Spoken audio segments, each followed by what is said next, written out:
Women have been taking advantage of men for a very long time. We have been delving into that through books like The Manipulated Man, The Decline of the American Male, which go back to 1971 and 1958, respectively. But let's just say back then, it was much more on the down low. It wasn't outwardly expressed, and it wasn't unabashedly pronounced. Hi, welcome back to Far From Eden. It was recently suggested to me that I watch this Alexander Grace video that he made almost 2 weeks ago, because he does a very good job bringing forth the receipts, as the young kids say, of what these modern women are doing. They're proclaiming how they take advantage of men. It's funny to them. It's there's no shame. Gosh, we need to bring shame back. So let's jump right into this, because I've watched the very beginning. I've not seen the whole thing. I like to cold react to things with you guys. It's when I have the most visceral reactions, you know what I mean? And it's usually when my commentary is the best. I will not just react to what he's saying, but I will add the female perspective of being awake to what men go through. And I like to look at people like in Alexander Grace. And because if I'm not listening to men, what point is there, right? So that's where I educate myself. So let's get going here, if I can remember what I'm doing. Thanks for bearing with me. All right, let's get right into it.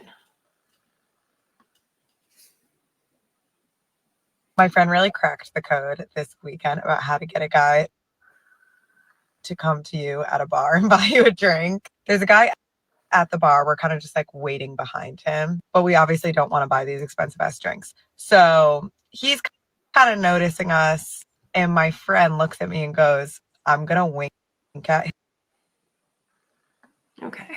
I don't know what's going on with him. He's going to turn around and look at me, and I'm going to wink at him, and he's going to buy us a drink." So he turned around. She hit him with a wink, a little, just a little face. And not only did he buy us one drink, but all night we would go to the dance floor, go talk to people, mingle around, and then go back to him and be like, "What's up? What's poppin'? Time for another round. The glass is empty." So yeah, sometimes the eye contact is not enough. You got to throw in a wink. Oh my God, practice the wink.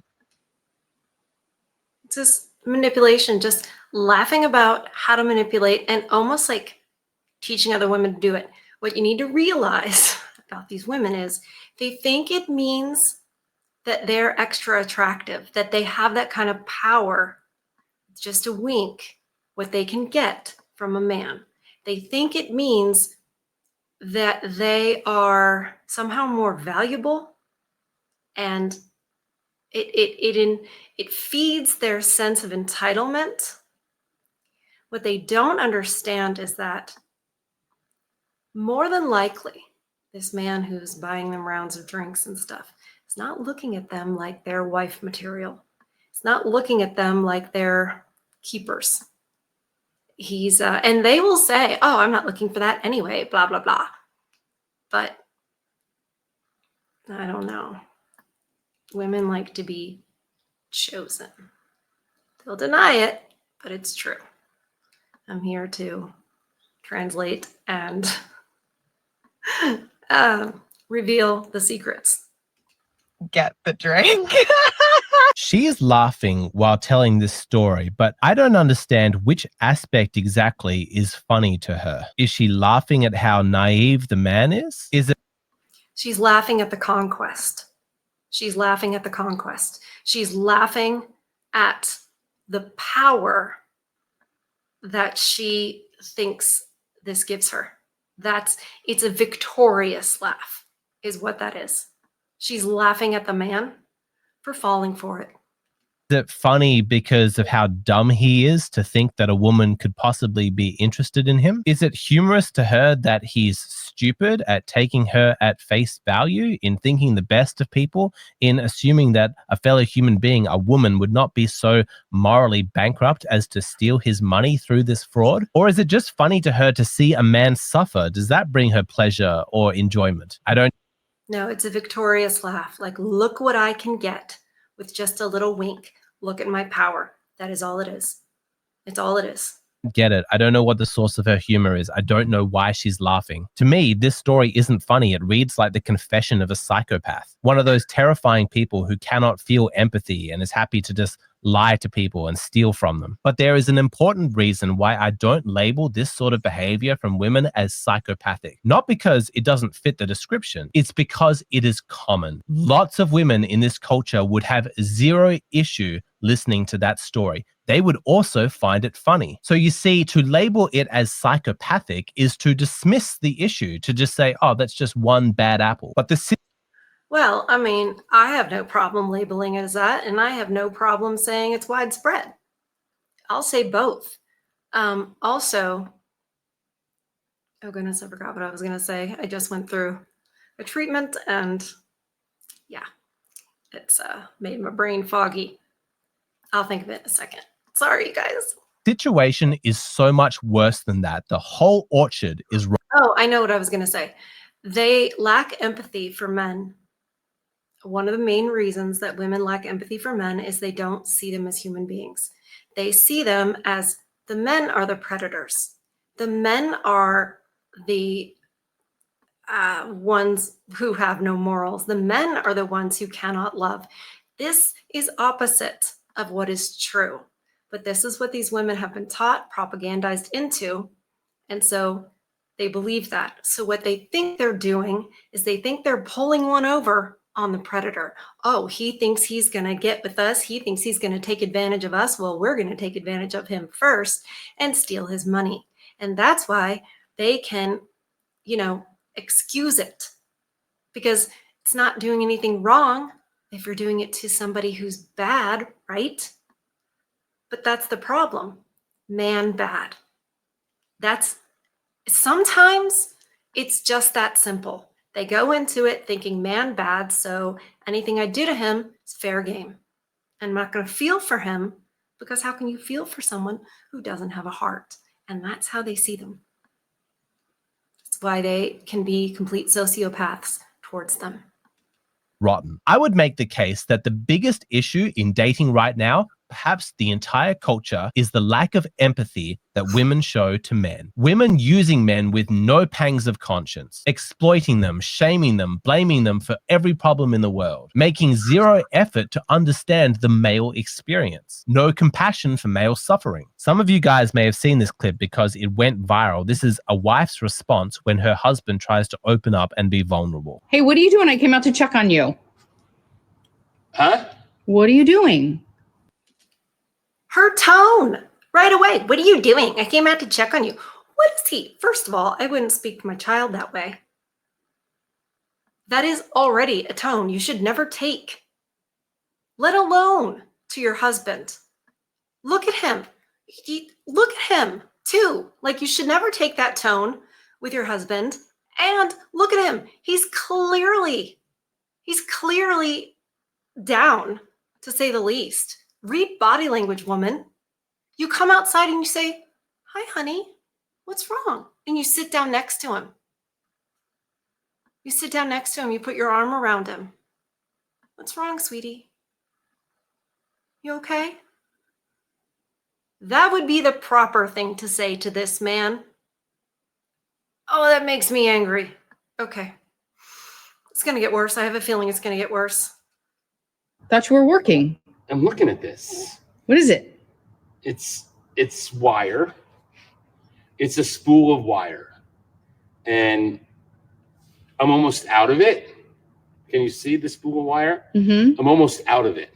Okay. And I've had this spool of wire for like 40 years. I bought it like this it's on a piece of a long time ago, but it's like 40 years of my life is in the wire that's gone. Does that make sense? This is what's left. Does that make I'm sense? sorry to hear that, and sad for you, but you're wearing your Jets hat, and I'm a little concerned right now that you're wearing your Jets hat. I thought that's why you were crying. Okay, I'm done. Okay, what? He's having a moment. He's reflecting. He's opening up and he's being vulnerable and he's reflecting on his life. This is meaningful. This is symbolic. This represents. So you say to him, honey, that's beautiful. That's beautiful. What that wire represents in your life of hard work, memories that go along with it. Tell me about some of those memories. Tell me more about what this means to you and this moment that you're experiencing. And you sit down next to him and you let him talk as long as he needs to, and you let him cry as long as he needs to. Stop saying that crying isn't masculine. Stop saying this is masculine, that's not masculine. We are so messed up about what is actually masculine. Being good with babies, saving kittens, masculine. Reflecting over your life, seeing it in a spool of wire, and seeing the meaning in that, the greater meaning of that, that's masculine. Being vulnerable to your wife, sharing that, that's masculine. She's standing there over him, shaming him, talking about his Jets hat, emasculating him, just while he's being vulnerable. And look at him, it's hurtful. She doesn't care. She doesn't feel anything for this man.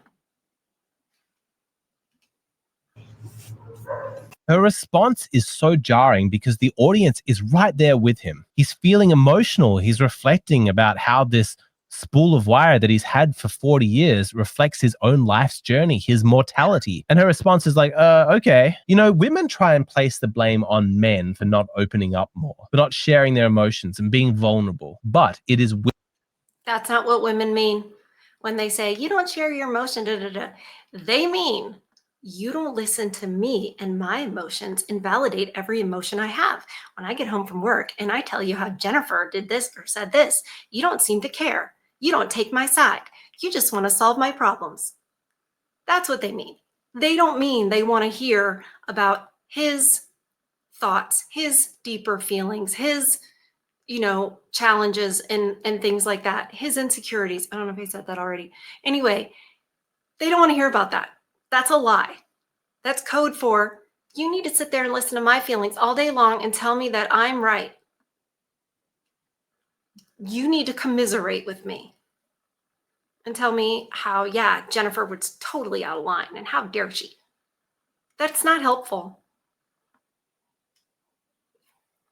women's lack of empathy that made this problem so bad. I promise you, if the culture changed overnight and we all just woke up tomorrow and women were passionately devoted to caring about men's issues, men's suffering, trying to understand them, very quickly men would grow the capacity to talk about their feelings. But that is not the culture that we live in. Instead, you need to give the man the safe space, not to use the leftist language, but you need to create that safe space. You as a wife, that's your job to make that place safe for him that he can go to and share his insecurities because you believe in him more than anybody else in the world.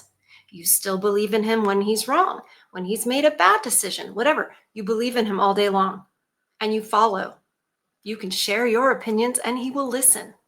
And he takes all of them into consideration because he wants the best for you. They do. That's what husbands do. That's what they want. They want the best for you. So you open that space and it is a vault. And whatever they say, they share their insecurities, you build them up. Women know to do that with their, so-called friends or whatever. They know to do that. They want that done for them. You build your man up in his darkest times when he feels the world's against him, which it is because the world is against men, especially in this day and age. You build him up. You support him. That gives him the confidence to go back out into this world that hates him, because he knows you're in his corner, ride or die, and that you are empathetic to him no matter what it is. You don't get you know what? As a woman, you don't get I don't think you should be sad about that. I don't think you should What kind of that is so cruel. Heartless. You saw when that man said, "I'm done," he didn't mean with that conversation, I don't think. I think he meant, "I'm done opening up to you. This is not safe for me. You don't love me." Instead, male stoicism, keeping our emotions inside themselves, is painted as though it's some kind of moral defect in men. Women take no accountability for the role that they have played in men emotionally shutting down. And you know what's extraordinary is that modern women will have the audacity to say, well, how are we supposed to know about men's suffering? They don't open up, they don't talk about it. Just imagine for a moment if we used that logic about women's issues. In every single instance of women's suffering, beauty standards, sexual harassment, discrimination in the workplace, we are told that it is society's collective responsibility to work to effect change, to make women more comfortable. And if women are silent, if they're not talking about the problems that they're facing, that just means that we've been made to be too comfortable. When you remove consequences and accountability, you get real comfy. And look what happens when we have it. Get real comfy. That's why in the Garden of Eden, it was like, you know what? No more comfy. And take you down a notch or two and get rid of that pride that we have. I know not everyone believes that, and you don't have to, but you can agree that the pride issue is a problem and that we are way too comfy. Way too comfy. Half of those women's issues are baloney. the problem is even worse than we thought, and we need to double our efforts to make women feel safe to be able to open up and talk about what they're going through. We don't criticize and shame the women for being quiet. We feel guilty ourselves. Okay, we need to do more to help you open up. But for some reason, if a man struggles and he does not talk about it, that's his fault. His stoicism, his emotional strength and resilience is held against him. The double standards here are insane. There are many women who, inside their romantic relationships, will actually say this to their boyfriend: I shouldn't have to explain why I'm upset or what I'm going through. You should just know. And yet, any suggestion... That's a trap. That's a trap. Half the time, she doesn't know. Half the time, she doesn't know, and it's a test. It's a test that you cannot win. Expecting a man to be a mind reader and then being angry at him and thinking that he doesn't love you enough because he doesn't know. I'll tell you what, a lot of times with us women, we do know with each other because women's intuition, call it whatever you want, we're good at that. We're supposed to be the caring nurturers of the family. We've got to know what's wrong with the babies who can't express it. We've got to anticipate our husband's needs. It's one of our gifts. But when we expect the men to have that same thing and be like us, that's not fair. They're not expecting us to be like them. They have their strengths. We have our strengths, generally speaking. Of course, there's some crossover, but this is absolutely, yes, a double standard. It is not fair to expect your man to read your mind and then be angry at him and call him insensitive and all the rest of it because he can't. Because honestly, I think, you guys tell me if I'm right. From a man's perspective, if he's going to guess what it is, I think he would feel like that's the wrong thing to do. To assume what you're feeling, even if he might have an inkling. To assume what you're feeling would, I think, feel wrong to a man. And I can see that. Men don't think the way we do, and we don't think the way they do. And it's time to stop shaming them for not thinking like we do. And to start learning about them. You know how you can know how your man is feeling and this, that, and the other, you ask him and you don't judge him for his response. It's not a foreign concept to women. It's a foreign concept for women when they look at men, because they don't see men as human. They're not going to go around and say it, but actions speak louder than words. Question that women should be concerned for the silent suffering that men are enduring, that's quickly met with shame and ridicule. There are lots of women who actually feel offended at the suggestion that they owe men any kind of compassion or sympathy. They feel righteously justified in hating men and actively contributing to their suffering. Why do you hate men? You have to ask that question. That's kind of explains itself. Why do you not hate men?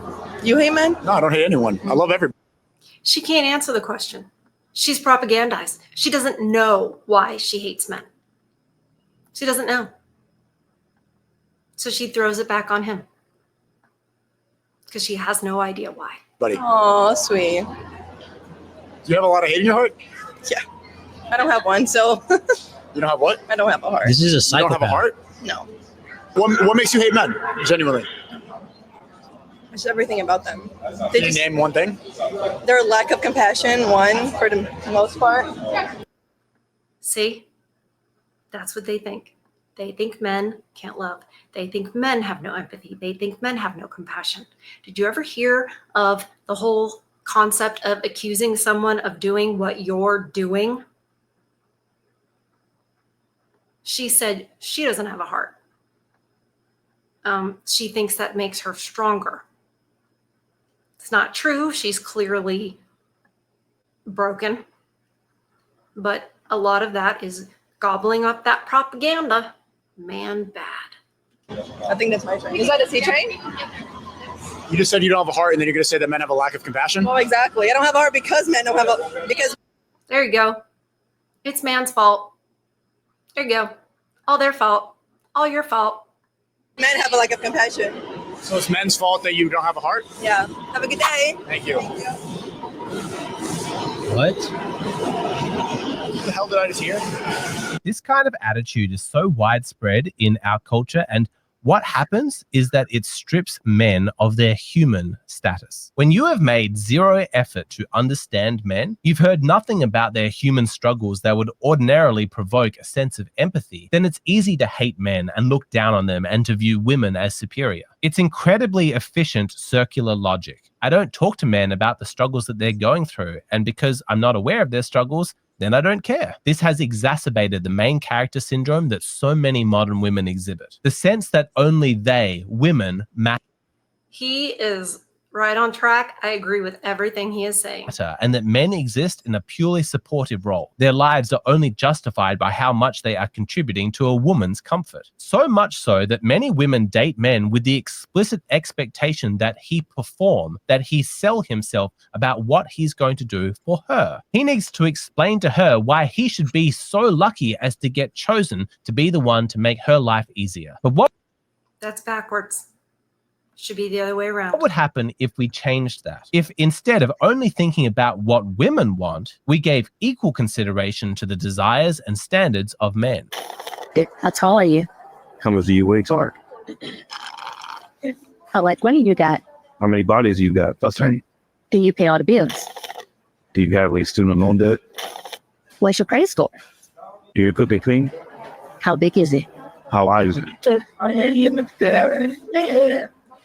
Men, we have been on the defensive for so long.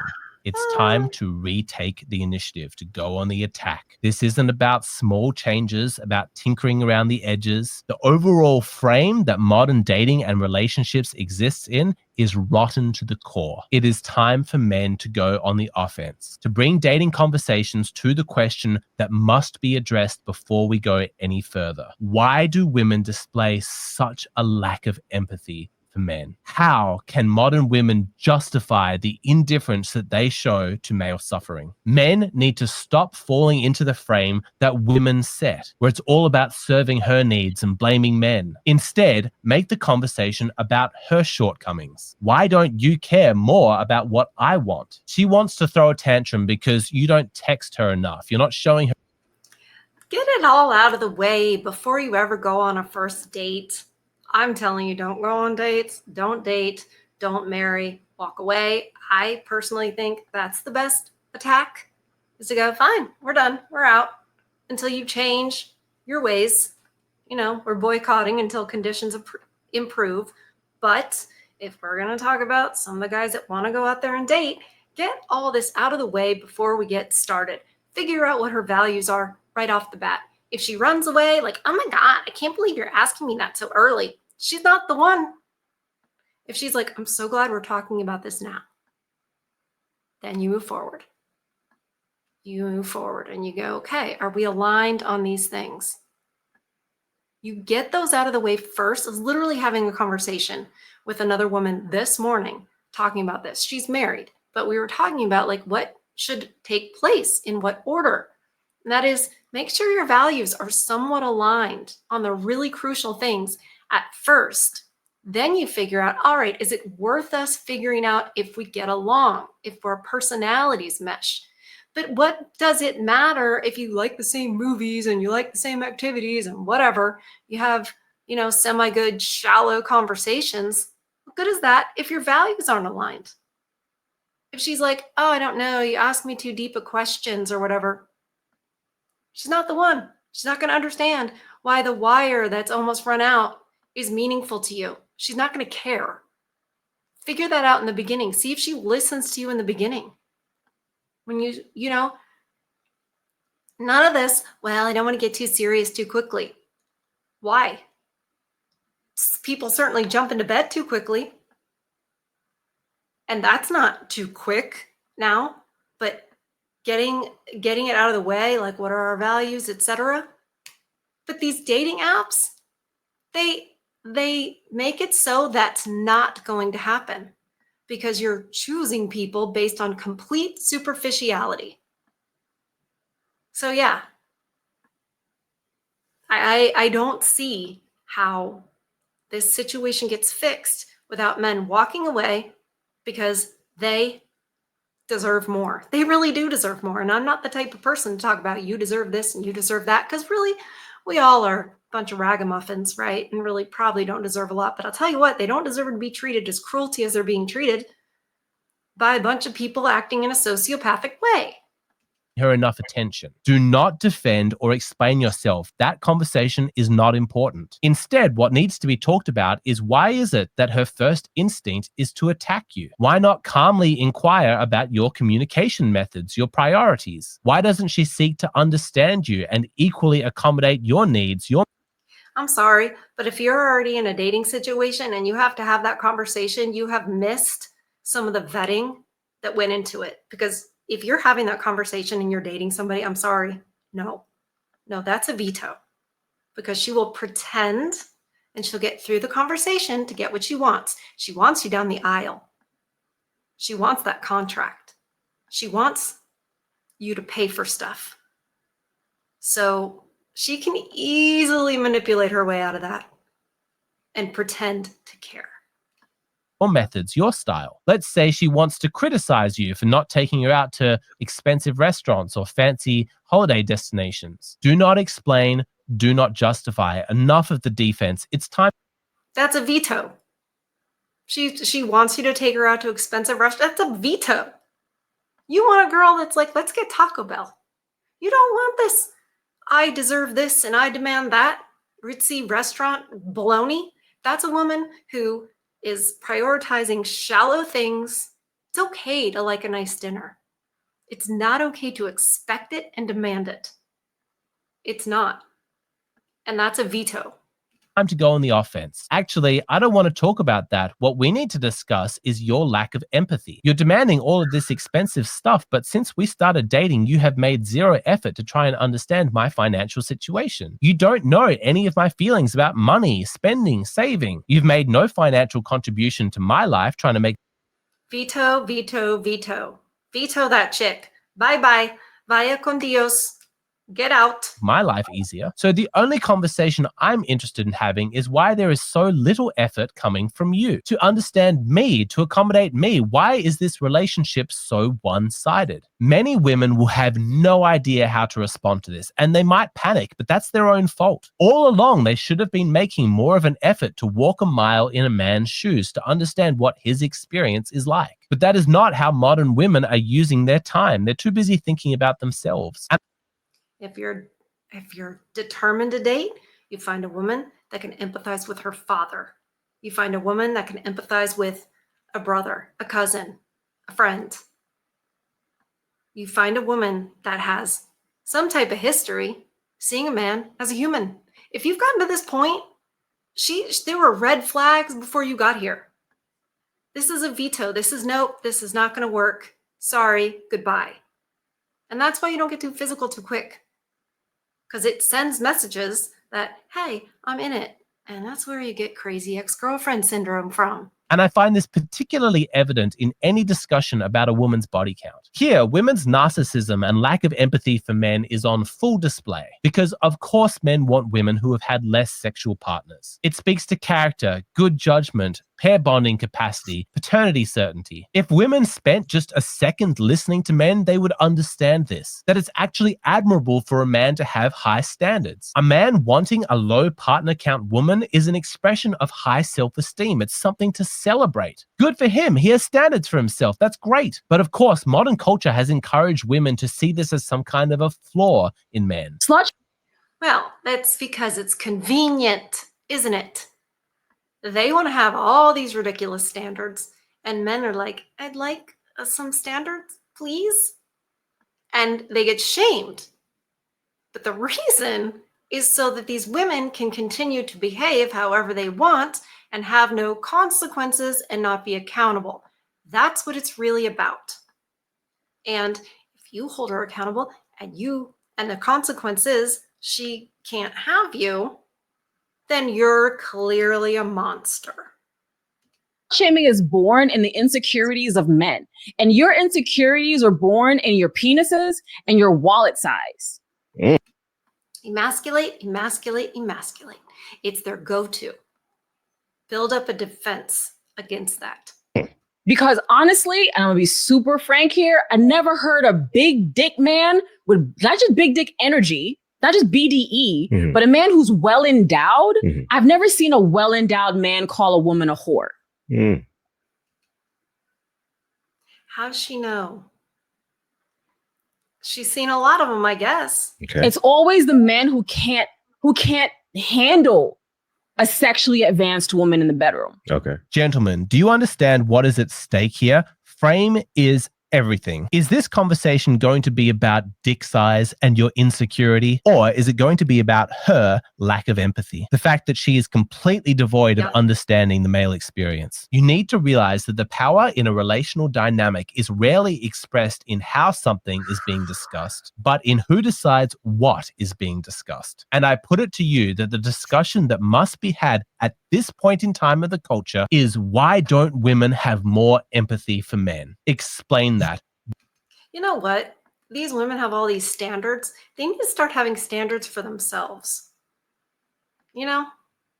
Start holding themselves, to a different standard and not just giving it up for everybody and calling it freedom and empowerment. That's propaganda. And it's been going on at least since the 60s.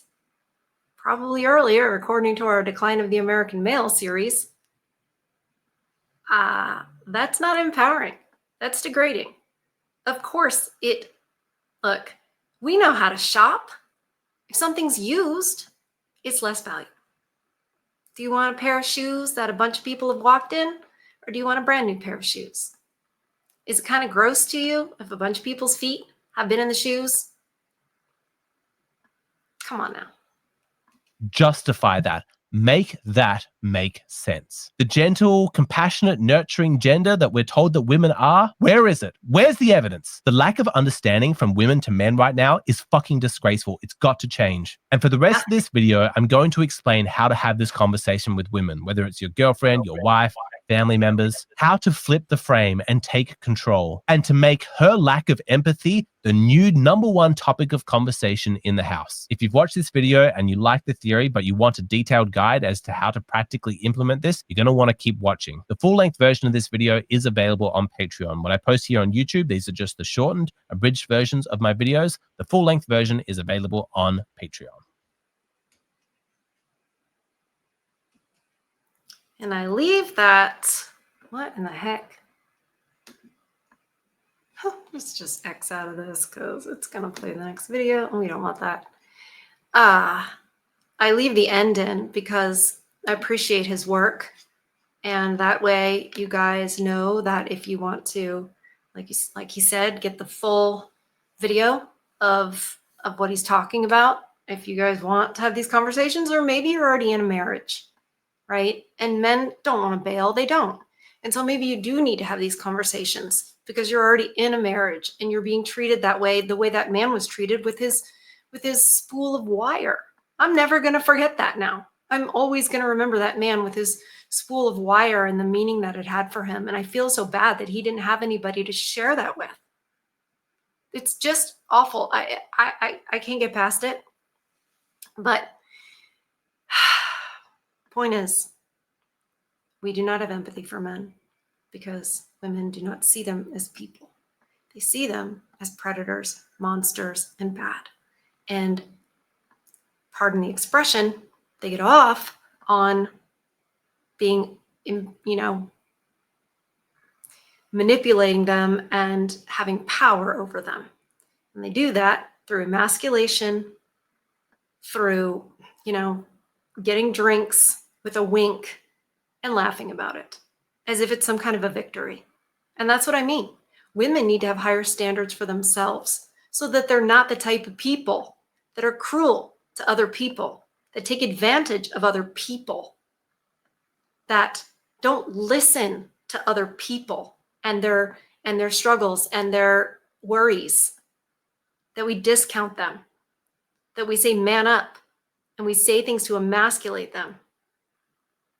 We need to have higher standards for ourselves so we don't act like that. Who do we want to be? Do we want to be like that?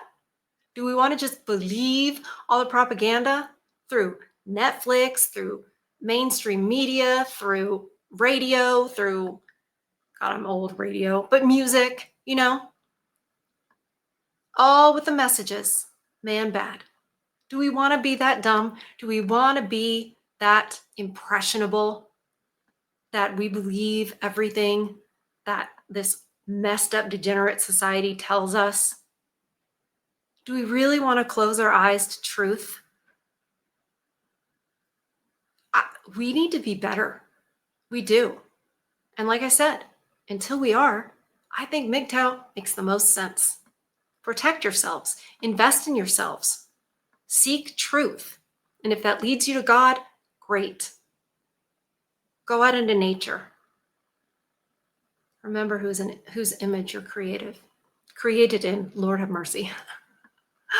And above all, protect your peace. These women are out to steal it, destroy it. We saw that in this video. Feed your souls. Feed your own souls. And if you don't believe you have one, do it anyway and see what happens. I love you guys so much. I'll see you on the next one. Bye.